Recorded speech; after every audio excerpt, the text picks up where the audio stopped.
Or there's no shortage of savings and good times to be had by the whole crew. Don't miss the 'Tis the Season sales event. Visit Elway Power Sports of Lincoln today.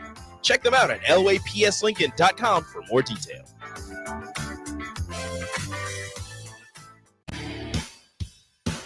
When it comes to joining the Nebraska Army National Guard, you've heard it all before. College, healthcare, signing bonus. But joining is so much more than that. It's setting yourself up for a new and better chapter of your life. I'm Staff Sergeant Paul White, and because of the Nebraska Army National Guard, I'm in control of my career. And when the workday ends, I get to come home to my family. Write your next chapter by joining the Nebraska Army National Guard. For more information, schedule a meeting with me, Staff Sergeant Paul White at nationalguard.com. Healing the heart takes heart. Our dedicated team of cardiac experts is here for you with breakthrough treatments for serious conditions and expert advice for living longer with a healthier heart. We bring healing care to our community with over 90 cardiology specialists and subspecialists and more than 50 locations across Nebraska, Southwest Iowa, and northern Kansas. Find out how we heal hearts with heart, starting with yours at chihealth.com/heart. At Union Bank, people don't have your money. Your money has people. First home people, investment people, people who answer the phone and your chats, dream car people, dream retirement people, driving your dream car in your dream retirement people, small business people, credit card people, and all the other people you need. At Union Bank, our people help you do more than you dreamed possible. So stop in and say hello. We can't wait to see you. Union Bank and Trust. Member FDIC. Live from the heart of Lincoln, America, welcome to Ticket Weeknights on 93.7 The Ticket and theticketfm.com.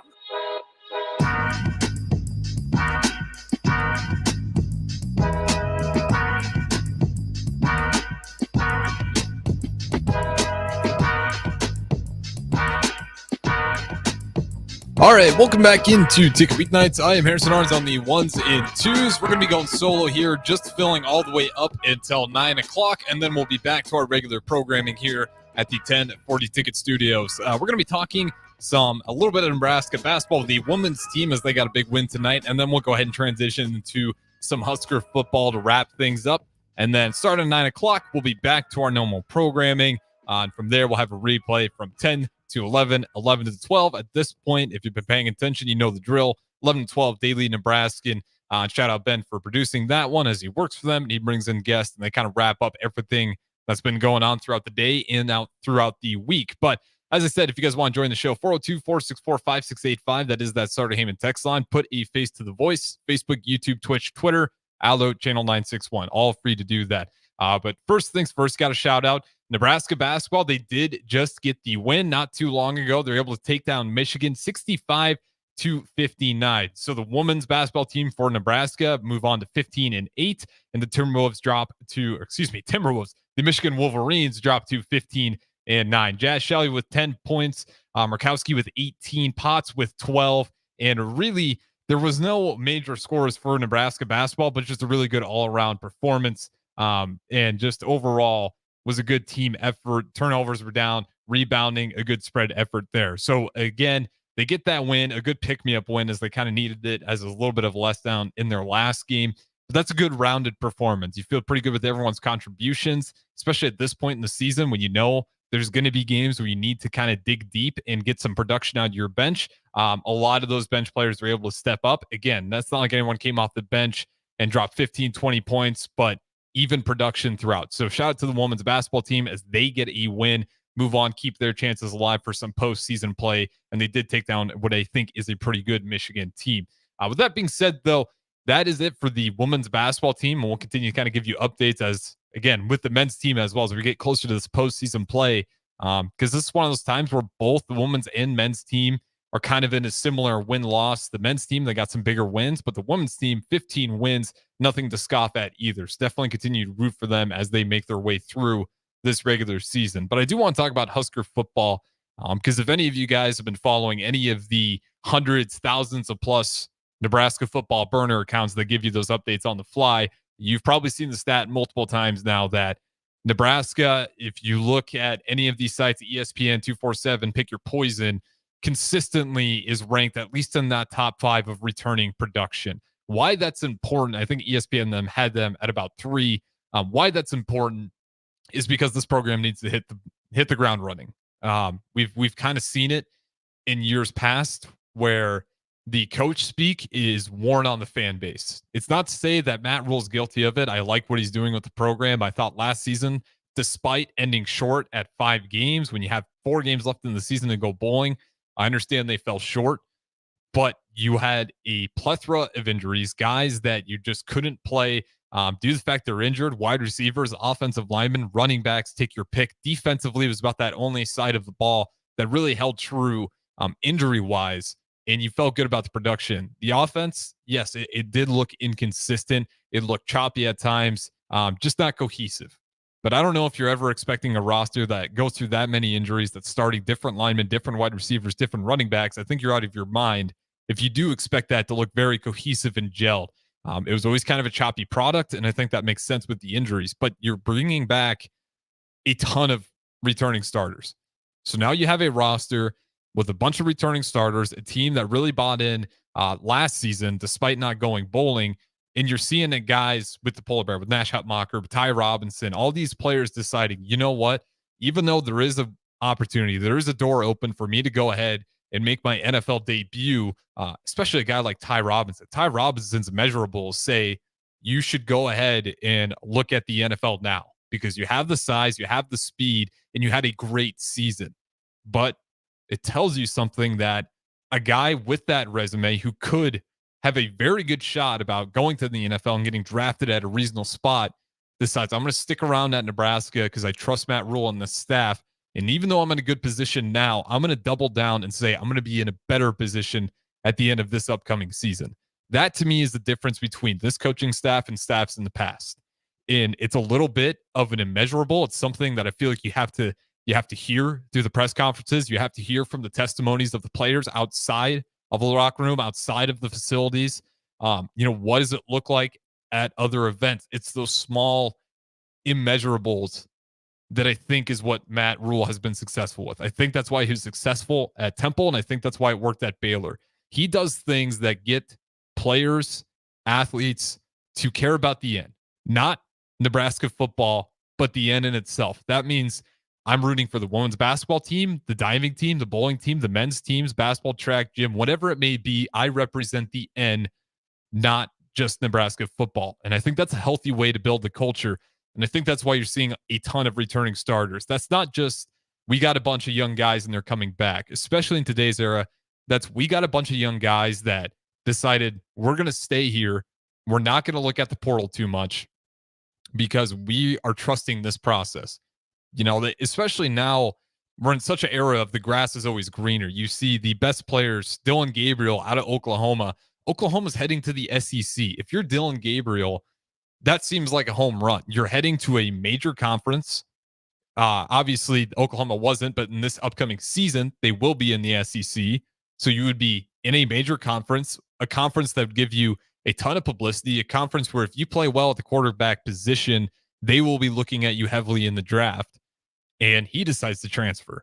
So this is just kind of that crazy era we're in. So I do think it is a win for Matt Rule to be able to hold on to those guys. You don't see the mass exodus of portal players, and they're just trusting the process. So again, in year 2, the only stipulation with if you're going to have this many guys back is, like I said earlier, to kind of start this segue, you have to win games early. You have to start out fast, especially with the influx of players that are going to be entering into the Big Ten Conference, Washington, Oregon, UCLA, USC. That's 4 more teams. UCLA, you can argue, being the weakest out of the 4.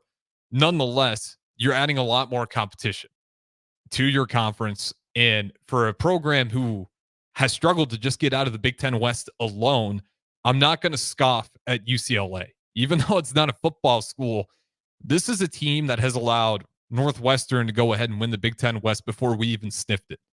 Northwestern is a team that went ahead and went bowling this year despite having one of the worst series of allegations you can probably get before you start a season. It's uncomfortable. It wasn't fun. It led to firings, not only from coaches, but to upper management as well. What a horrible slate to start your season, but it didn't matter. Despite the academic standards that they have that are a little higher, harder to recruit there, they still find a way to go bowling. So with this Nebraska team, again, the pressure is on them that there's no excuses to start off slow. You have a ton of returning starters.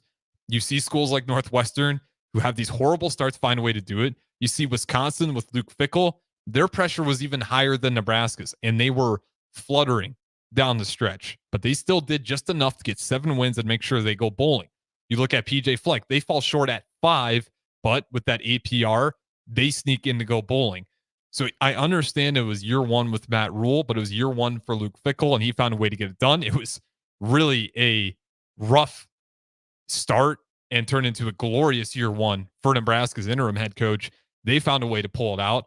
So again, there is a little bit of blame on not being able to figure out a way to win those 4 games down the stretch, especially when you look at teams around the conference. And, as a player and a coach, it's probably not fun to compare, but as a fan, it does raise some eyebrows. It does raise some questions that why does this thing take so long to get going?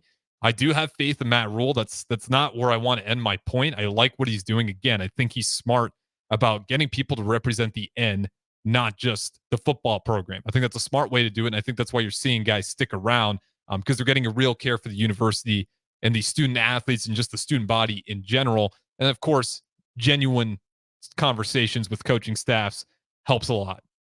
But I do think with this season, you have a ton of returning players. The defense, in my opinion, really shouldn't have too many step backs at all. You were able to retain Tony White, which was huge. He was definitely one of the hottest, defensive coordinators that really could have picked quite a few different locations for better pay or better opportunity. You could really go either way if you were him. He did that good of a job. So you retain him. We talked about a lot of key defensive players. And then offensively, your offensive line is no longer a bunch of freshmen and sophomores. You have juniors and seniors.